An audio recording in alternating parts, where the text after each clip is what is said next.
como eu não tive tempo de colocar todo o material nos slides, eu vou explicar até a parte que eu fiz os slides, tentar, né?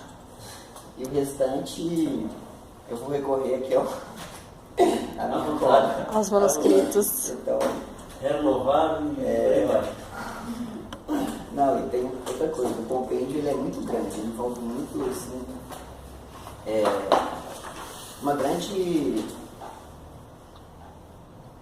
um grande conjunto, né, de temas que constituem o compêndio em si. Então não pude abordar todo ele porque seria muito complexo e muito grande, né? Não teria tempo suficiente para abordar e também não seria uma abordagem, digamos assim, didática para vocês, porque era muito extenso para uma única aula. Então eu foquei na parte de economia, que é a parte também da minha formação, que eu tenho um interesse particular, que seria mais fácil eu estudar e passar para vocês. Quanto à doutrina social, a parte de economia ela envolve moral e economia. Então, dentro do compêndio a gente tem vários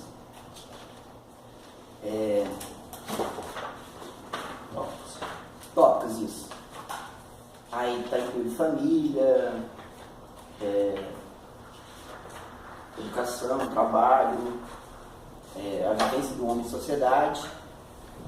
Aí eu vou tentar falar um pouco de tudo e conseguir juntar isso, atrelar a economia, a parte econômica que a gente vive, né, no contexto atual. Então, a primeira parte, tá gravando? Esquece do negócio, pode ficar com vontade. Doutrina social da igreja, né? Como toda doutrina, ela é um ensinamento da igreja, né? Ela é própria da igreja católica, que ela ensina a vivência do homem em sociedade, os ditames, como que a gente deve viver. Ela, à luz do evangelho, ela consegue explicar como que uma relação deve acontecer, como que as relações dos homens acontecem na sociedade e tudo que é produto da criação do homem, seja uma empresa, uma organização qualquer, uma família, o Estado, tudo que é organização que a criação do homem é de interesse da doutrina social da igreja. Portanto, ela estuda e ilumina essas relações à luz do evangelho, para que a gente possa ver a verdade nessas relações. Porque nem sempre a criação do homem, né?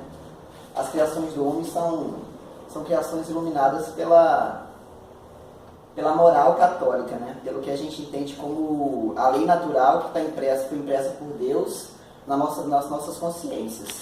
Mas, em determinados momentos surgem os desvios, né? Em decorrência do pecado original e do pecado da humanidade, que também é sistematizado nas instituições que são constituídas na sociedade. Então é mais ou menos isso, o objeto de estudo da doutrina social da Igreja Católica.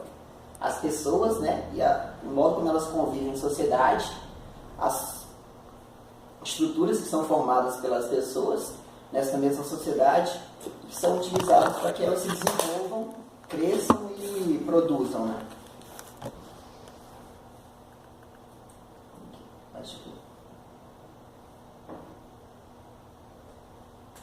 Como que passa aqui? 7 horas, todo lado. Muito tutorial para ele. Para baixo. Não. Pronto. Então, recapitulando. A doutrina social da igreja, o ensinamento da igreja católica, iluminado à luz do evangelho, da verdade, né?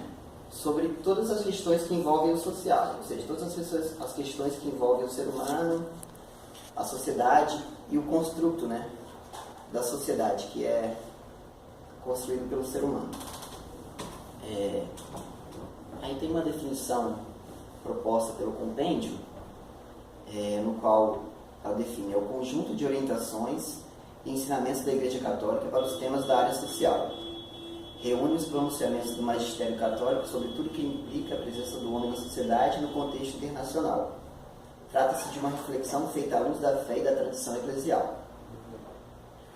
Eu quis deixar bem clara a questão do social, né, da origem da palavra, de onde que ela provém. Ela vem do latim. No seu uso comum, né, na época, era utilizado no sentido de parceiro, de companheiro. No caso, o ao, a terminação ao, significava pertencente à forma, característica, ou seja, as pessoas quando se reúnem em sociedade. característica das pessoas que se reúnem, como companheiros, como parceiros. Hoje a gente tem, nas empresas, a gente tem os chamados sócios, né? São pessoas com objetivos comuns, que estão juntas para desenvolver uma determinada atividade.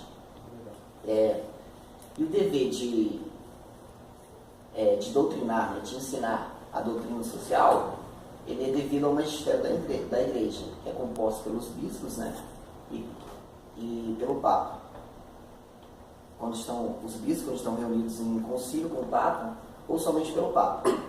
E sempre que a igreja está falando de questões de fé e de moral de costumes, né, e fé, ela tem a capacidade da verdade absoluta, né? Digamos assim, à luz do Evangelho, isso, infalibilidade. Aí é o que gera o chamado dogma, né? Quando a gente tem um dogma sobre fé e moral, que é os costumes, bons costumes. Como surgiu, né? Ela surge, como sempre, do Evangelho, da luz de Jesus Cristo, né? Se assemelhando ao exemplo de Jesus Cristo, né?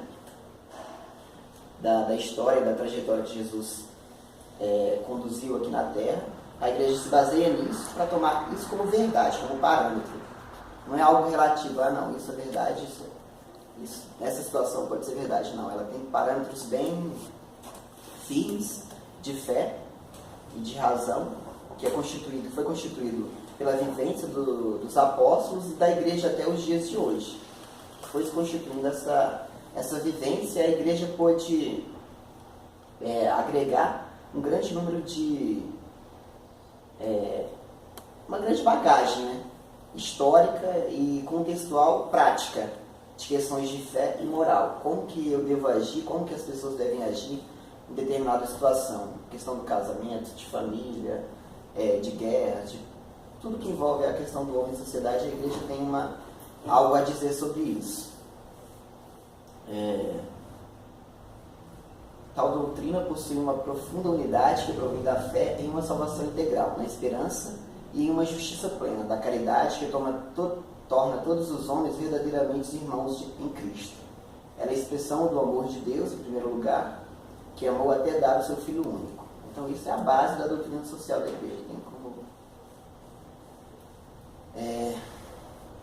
Então ela abrange a fidelidade à sua missão salvífica de ordem sobrenatural, porque no mundo atual a gente muitas vezes nós podemos nos esquecer de que existe um além, né, um sobrenatural. Então a igreja preza pelas relações humanas, né, na sociedade, mas sem esquecer do sobrenatural, do que vai acontecer após a nossa morte. Sempre com foco na missão de Jesus Cristo, porque quando a gente perde o foco na salvação, então todas as relações elas se desconstroem. E o sobrenatural como uma elevação, uma extensão do natural. Não é algo à parte, não são duas realidades à parte. Então o que a gente vive aqui na Terra, a gente vai viver no céu. Se a gente vive bem aqui na Terra, consequentemente, a gente vai estar fazendo o nosso céu aqui na Terra, né? Que é a mensagem da igreja que ela quer. Então isso é bem prático nos nossos dias. A gente não pode se desvincular dessa realidade terrena como se o céu fosse outra realidade. Não, ela é contínua, como se fosse duas faces da mesma moeda, né? Então, é uma coisa que está junto. A gente tem que procurar o céu aqui. Em Jesus Cristo, né, a partir de Jesus Cristo, ele retorna esse vínculo que a gente tinha perdido devido ao pecado. Então a gente consegue retornar ao amor de Deus, aquela experiência de amor de Deus, e buscar o céu consequentemente. Então, como eu tinha falado, o mundo de ensinar, ele é devido à Igreja Católica, né, ao magistério principalmente. A gente pode dividir o magistério da Igreja Católica no magistério ordinário, né, formado pelos bispos, na sua função ordinária, no dia a dia, e os presbíteros, né, também como auxiliares, mas principalmente aos bispos é dado o dever de ensinar, principalmente através de encíclicas e de documentos pastorais. E o magistério extraordinário, que é quando a igreja está reunida em concílio. Aí, durante o magistério extraordinário, a igreja, quando ela está falando sobre assuntos de fé e moral, né, costumes, aí ela tem a infalibilidade. Ela tem essa infalibilidade. O que ela fala é aquilo. A gente, como cristão, nós temos que aceitar. São chamados dogmas, né? Tem vários dogmas, mas eu não quis me aprofundar sobre isso porque já não era a questão do meu tema, né? Ontem nós vimos os dogmas marianos. O último foi, inclusive, de Maria, né? Da Imaculada Conceição. Acho que foi. O último dogma promulgado? Eu acho que foi. Dificilmente um dogma, né? Mas o Papa tem essa prerrogativa, né? Ele pode sozinho, ele pode proclamar um dogma sobre questões de fé, costumes, né? E aí chegamos à vocação dos leigos, né? O nosso papel na sociedade. Como que deve acontecer a nossa participação diante do cotidiano, na nossa vida, na nossa família, nos estudos, no trabalho? Aí a igreja divide no catecismo da Igreja Católica. Eu não coloquei a referência não, mas depois eu coloco, porque foi bem rápido, mas eu tenho tudo no arquivo físico. No catecismo da Igreja Católica, né, eles definem a vocação dos leigos como participação no mundo sacerdotal de Cristo, né?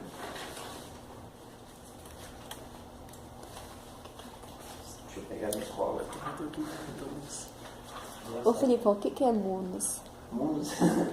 Munus é o dever. O dever de ensinar. Legal. Entendeu?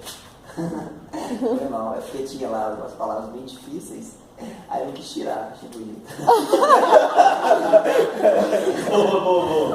Boa.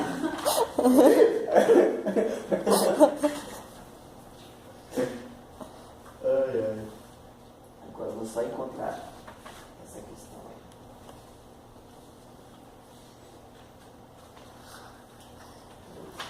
Sou Dona Jaqueline. Negócio automático, né? Acaba bonito mesmo.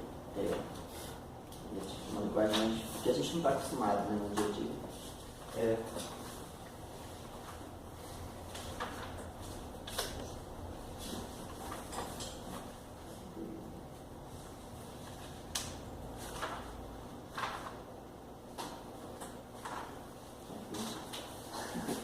Aqui. Então, como que os leigos eles exteriorizam, né, essa vocação na sociedade, né? Primeiramente, como no mundo sacerdotal de Cristo, né, eles são convidados a serem sacerdotes mesmo de Jesus Cristo, não o sacerdote como o padre, ou o bispo, ou o presbítero, ou qualquer uma relação, mas na visão do catecismo da Igreja Católica como assessores, como pessoas que levam a Deus, que levam a mensagem de Deus às pessoas, né, que testemunham isso no dia a dia, na sua vivência familiar, no trabalho, nos estudos, e que procuram, né, essa salvação.